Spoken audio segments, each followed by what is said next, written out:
Hanggang talampakan. Yeah! Tara na at makipag-ututang dila kay Laika Barista! Hi at kaway-kaway para sa iyo, yes friend. Ngayon pong araw ng Lunes na mukhang pera. Ang hirap, no?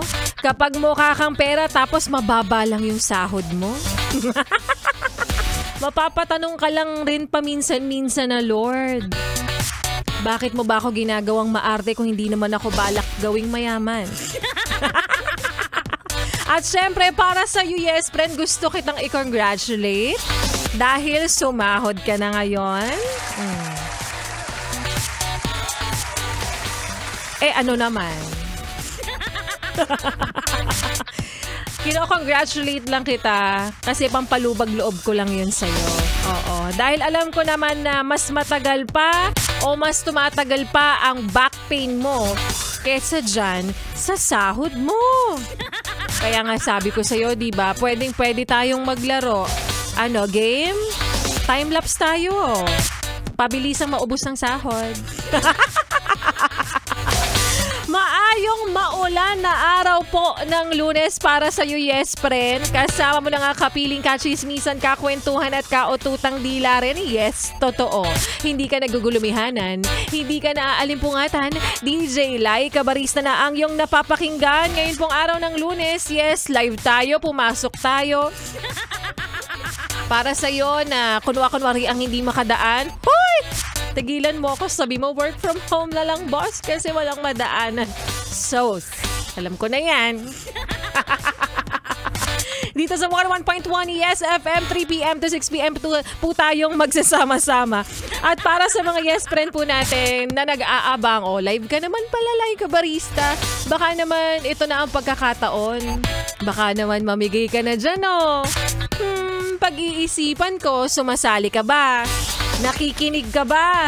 At kasi nga, namimigay kami ng tigwa 1,000 pesos para sa iyo, yes friend ko. Solid 100 Days of Christmas! Yes friend, kasabay nga ng pagbibilang namin.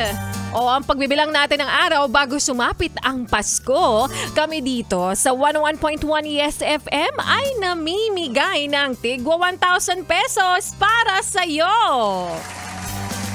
Para syempre sa mga hindi pa po nakakasali, priority po namin kayo. Hindi ka man PWD, pero si Laika Barista, ikaw ang priority. Para sa mga hindi pa po nakakasali, simpleng-simple lang ang kailangan mo lang gawin ay makinig sa programa ng mga DJs ng 101.1 Yes FM simula po umaga hanggang gabi, Lunes hanggang Linggo. Dahil 87 days na nga lang ay Pasko na! Tuloy-tuloy lang ang pamimigay namin dito ng entertainment, kasiyahan, of course. Yung gustong-gusto mo. Pera. Oo, dahil inaprubahan ng boss namin ang additional na pamigay para po sa inyo. At kung ako ba'y mamimigay today? Abangan mo. Makinig ka. Dahil medyo matagal-tagal na nung huling namigay si Laika Barista, diba? Napagtanto mo ba? Abangan mo kung mamimigay ba ako ng 1,000 pesos para sa mga hindi pa po nakakasali, ha? Again, hindi ka PWD, pero si Laika Barista, ikaw ang priority na manalo ng 1,000 pesos. Solid 100 Days of Christmas!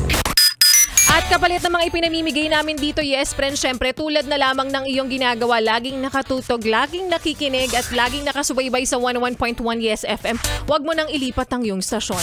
Huwag mo na ring ipihit pa ang iyong talapihitan sa kalaban dahil magbabalik po si Laika Barista at sa aking pagbabalik.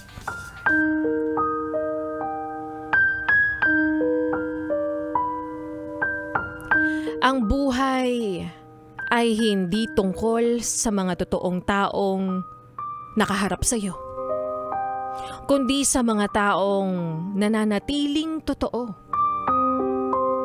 pagtalikod mo.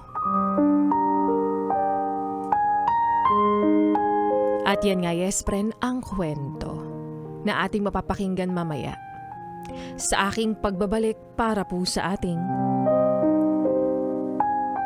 Laika Barista Moments.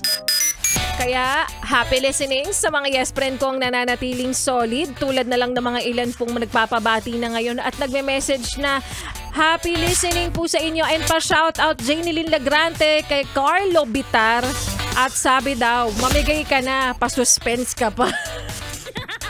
Grabe naman to mga to. Masyado naman tayong demanding. At si Chris Rebellion de Sipidan, sabi niya rito, may co-op din po tuwing December. Bigayan, outing kasama family play naman ng Despacito. Ayan, sabi niya. Kahapon pala niya yun mensahe tapos inulit niya today. Pao Villanueva, happy listening din sa iyo at ilan pa sa mga yes friend nating nakikinig dito. Si Misa El Romano na nag-send ng kanyang words of wisdom for today's video kasi siguro maulan, marami na namang tinatamad dyan.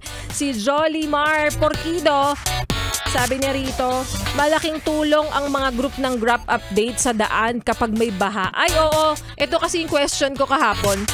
Sabi ko, ano ang benepisyo ng pagiging miyembro nyo sa mga basa? And Jonel Villanueva, happy listening Roda Tanakin. Ayan. Ituloy pa natin mga yes friend ang pakikinig mo sa mga kantahan ko. At again, abangan mo kung mamimigay ba si Laika Barista ngayon ng 1,000 pesos.